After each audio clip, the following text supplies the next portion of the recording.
So today I just want to take a quick look at the 1974 horror comedy film Young Frankenstein. So first off, one of the things I did want to mention is the laboratory. Essentially, the same equipment had been rented out that was used for the original Universal films. That equipment had been designed by Ken Strickfaden, who Mel Brooks later discovered was still living in Los Angeles at the time. So he made an arrangement to rent the equipment for him. In exchange, he also gave him film credit for the design. Obviously, this is something that he never received for his work during the original Universal films. So in turn, I guess you could say that was a very kindly thing that he did do for him. And of course, Young Frankenstein is meant to be a parody of the classic Universal monster film, but I think it was very well done.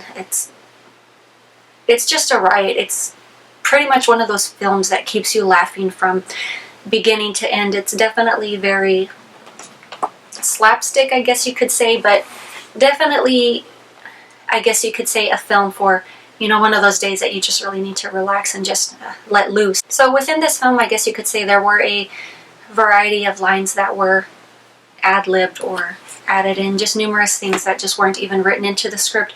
For example, Igor and his shifting hump, that's actually something that the actor was playing with, and it actually took a few days before the cast took notice of it, and it was later written into the film. Another of the lines which I think works well is when the Frankenstein's creature meets up with the blind man in the cottage.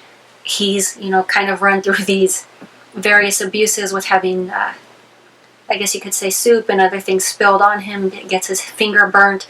But it's when the creature's finally leaving that the blind man character states that he was going to make espresso, which is just random and funny, but that was actually an add-on. That was not in the script at all.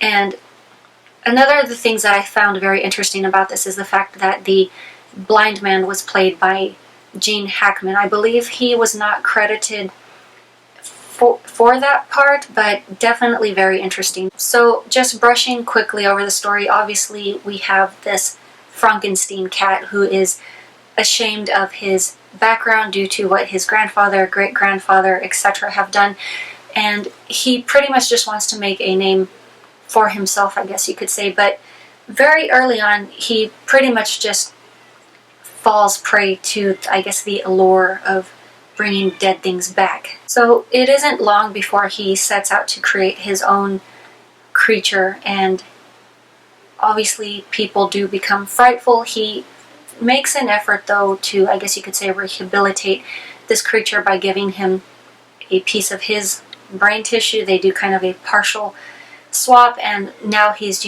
some very gently, well-spoken guy. But there are definitely a lot of just hilarious and ridiculous scenes in the film.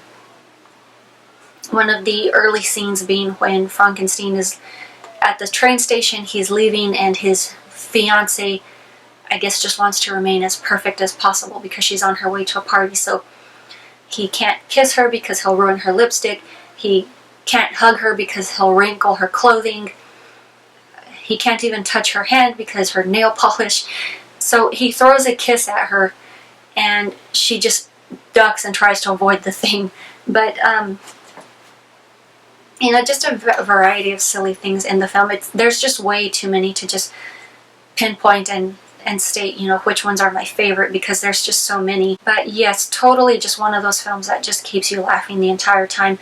So one of the things that I did find, I guess you could say, funny or amusing is Cloris Leachman's character, Frau Blucher. I'm pretty sure I mispronounced that. But there's this running gag where every time someone says her name, horses kind of whinny. And I just always thought that to be a reference of, she's just so fug that horses are afraid of the sound of her name. But apparently Mel Brooks had decided to play a trick on her. He apparently told Cloris Leachman that the name Blucher was the German word for glue, which there really is no such word that has a resemblance. you know, he was just funning with her. But supposedly he told her that's the reason why the horses whinny at the sound of her name is because it means glue. Definitely, I guess you could say one of the lighter moments in the film was the song and dance routine, Putting on the Ritz, which Gene Wilde basically begged for because Mel Brooks did not want to put that in the film. He kept arguing it. He, I guess you could say, didn't feel that it would actually help the film or, you know, move things along. He just kind of felt that it would have been a bad scene to include.